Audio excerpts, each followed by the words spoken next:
एक बात नोट करिए, मैं थूक करके चाटने वालों के लिए बारे में कोई चर्चा नहीं करूंगा, क्योंकि मेरे पास कोई टाइम नहीं है उनके लिए। सबसे बड़ी बात आप समझ सकते हैं कि थूक करके फिर उसी चीज को चाटने वाले कौन है वो आप समझ सकते हैं। मेरे पास उसके लिए टाइम नहीं है और मैं उसके लिए अपना टाइम वेस्ट नहीं करना चाहता। जो हम यहाँ पर जिस उपलक्ष्य में, जिस मकसद से हम यहाँ पर आए हैं, उसके बारे में हम थोड़ी चर्चा करेंगे। सबसे पहला, आज से ठीक 1 साल पहले हमने यहीं पर बहुत बड़ा धरना प्रदर्शन करके हमने 32 सूत्रीय जो मांगे रखी थी, उन मांगों का एक एक करके पॉइंट हम उसका हिसाब लेने आए हैं। हिसाब कैसे लेंगे? अध्यक्ष साहब खोलेंगे और उधर कमिश्नर साहब जो भी बैठे हैं वो खोलेंगे, हमारी इस चीज का क्या हुआ या नहीं वो देखिए। उसके बाद में जैसे जैसे जो हमारी 32 सूत्री जो मांगे हैं उसके अंदर कौन सी पूरी करी और कौन सी नहीं करी, उसके ऊपर हम मूल फोकस करेंगे, मूल बात वो रखेंगे हम। और उसके बाद जो आज ये धरना कर रहे हैं हम, तो बहुत सारे अपने जो 1 साल के अंदर बहुत सारे ऐसे प्रॉब्लमें हुई, बहुत सारी अड़चने आई, उसको लेकर के भी हम नए ज्ञापन भी दे रहे हैं। तो मैं थोड़ा उन नए ज्ञापनों के बारे में थोड़ा आपको सूचित कराना चाहूंगा। एक आपका अगर बात जाती है कि सीधा उसी सोनार मता पर मैं थोड़ा ध्यान बहुत सारे साथियों ने बता दिया है। मैं दूसरी चीज, उसके अंदर ये चीजें क्यों हो रही है वो बता रहा हूँ। ये लोग कौन शामिल है उसके बीच में, उन लोगों की साजिशें क्या है और उनका मकसद क्या है वो बताना चाहूंगा। आज अगर ये चीज नहीं होती तो शायद सोनार मता पर जो कांड हुआ वो इस तरीके से नहीं होता। वो आप सब समझ सकते हैं कि वो झूठा है और बिल्कुल झूठ है, और उन लोगों ने कबूल भी कर लिया। पर यह क्यों हुआ? मैं साथियों कहना चाहता हूं, आदिवासी भील समुदाय के जितने भी कुल गोत्र हैं, उनकी कुल मताई है वो पहाड़ों पर स्थित है। देवरे हैं वो पहाड़ों पर स्थित है, और जो पुरखों और पूर्वजों की जो समाधियां बना रखी है वो भी वहां पर है। कुल मताई के जो पहाड़ है, जो उनके मंदिर है, वो कहीं न कहीं किसके अंदर है साथियों? पहाड़ों के अंदर, पहाड़ों पर है। और अपने पूर्वज उस समय से उनकी सेवा करते आ रहे थे, और राजा जो थे, अपने आदिवासी भील राजा जो थे, उनकी सेवा करते आ रहे थे, उनको बचाया था वहां पर, वो पहाड़ पर है। ऐसा पता चला कहीं कि अपनी एक कुल मताई आड़ नदी में है?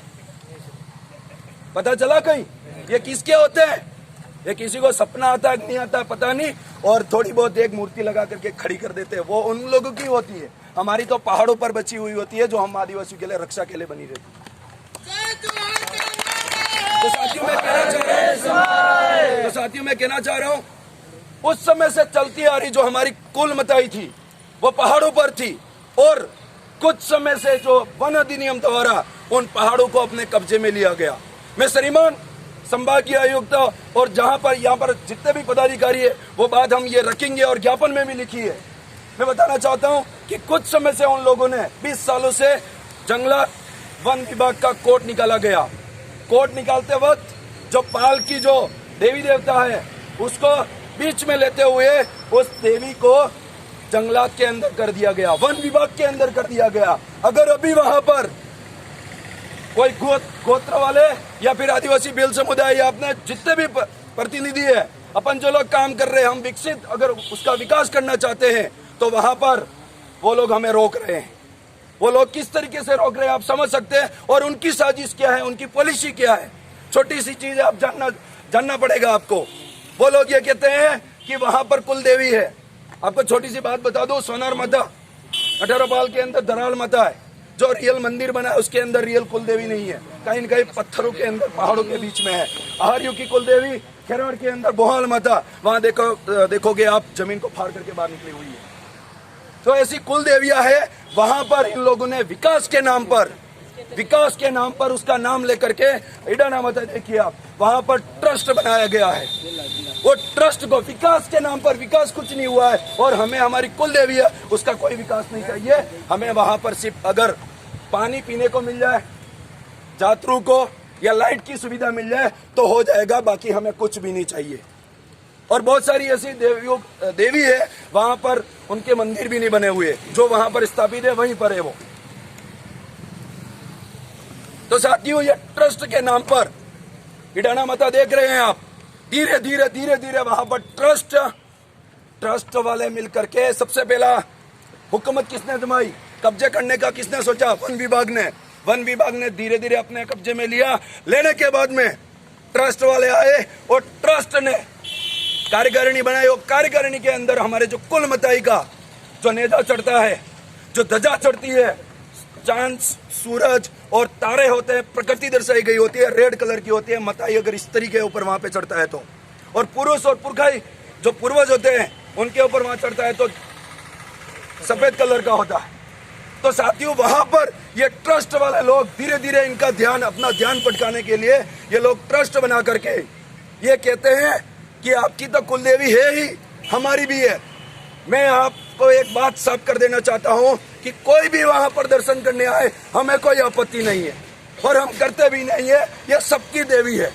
पर मेरा यही कहना है कि अगर आप कुलमताई और देवरू के नाम पर अगर राजनीति करना शुरू करोगे तो हम बहुत जल्दी आपको बहुत बड़े बड़े जवाब देने लग जाएंगे। साथियों, मैं कहना चाहता हूं आपको, जवाब के तौर पे मैं आपको ये कह रहा हूं कि उन लोगों ने कहीं पर बहुत सारी जगह, इडाना माता ले लीजिए आप, वहां पर ट्रस्ट के नाम पर, विकास के नाम पर वहां भगवाकरण किया जा रहा है।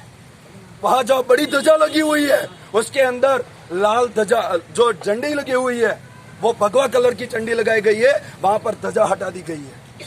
अब देखिए सोनार माता के ऊपर वहां पर क्या बातें कर रहे हैं। मैं ये कहना चाहूंगा कि चढ़ना नहीं चाहिए, पर उसी बात से आपको तथ्य पता चलता है कि ये 50 साल से कितने अंधकार में अपने समाज को धकेल करके बेवकूफी वाली राजनीति कर रहे हैं। एक झूठी बात पर इन्होंने इतना बड़ा वो कर दिया, तो आज 70 साल और 50 साल से कितनी झूठी राजनीति कर रहे होंगे आपको खुद को पता है, आप खुद समझ सकते हैं। और वो लोग भी जान गए हैं कि हमने कहीं न कहीं गलत किया था। हम लोगों को उलझा करके उनका ध्यान में जो संभागीय आयुक्त कमिश्नर साहब है उनका भी ध्यान उसके ऊपर ले जाना चाहता हूं कि आपने जो हमारी कुल मताई पर नेजा चढ़ती है उसको हटवा करके आपने पहले तो उसके ऊपर भगवाकरण कैसे किया। सबसे पहली बात, इतनी लंबी झंडी लगी हुई है वहां पर, वो ध्वजा हमारे, वो झंडी हमारे वहां नहीं चढ़ती है, हमारे वहां चढ़ती है तो ध्वजा चढ़ती है, नेजो सड़े हमारे, और उसको वहां पर भगवाकरण किया जा रहा है। साथियों, मैं आपको कहना चाह रहा हूं कि इसी तरीके से वन विभाग, ट्रस्ट और आरएसएस के लोग और ये दोनों चाटुकार लोग मिलकर के अपनी संस्कृति, अपनी कुलमताई और अपने देवरों को खत्म करने के साथ साथ ये लोग भगवाकरण किए जा रहे हैं। साथियों, आपको समझना पड़ेगा और आपको सोचना पड़ेगा, और यहाँ पर बैठे हुए आदिवासी भील समुदाय के हर एक गोत्रों को एक जिम्मेदारी लेनी पड़ेगी कि मैं मेरी कुलमताई पर भगवाकरण नहीं होने दूंगा। ये आपको यहाँ पे आज प्रण लेकर के उठना पड़ेगा, तो जाकर के सोनार माता जैसी हथकंडे नहीं होंगे, हम उसको चुकता जवाब दे सकते हैं। ये लोग तैयार हो जाओगे तब जाकर के अपन उनको जवाब दे सकते हैं। साथियों, ये बात आपको सोचने की जरूरत है। आज कहीं ये बता दिया जाता है कि हम वहां पे विकास करवाना चाहते हैं, हमने खंबे खड़े कर दिए बिजली के, गांव वालों ने मिलकर के, और वहां पर वन विभाग आकर के क्या बोलता है, ये वन विभाग के अंदर जमीन आ रही है, आप वो नहीं कर सकते। मुझे ये बताइए, आज से 50 साल पहले मेरे दादा परदादा वो भी तो कुल मताई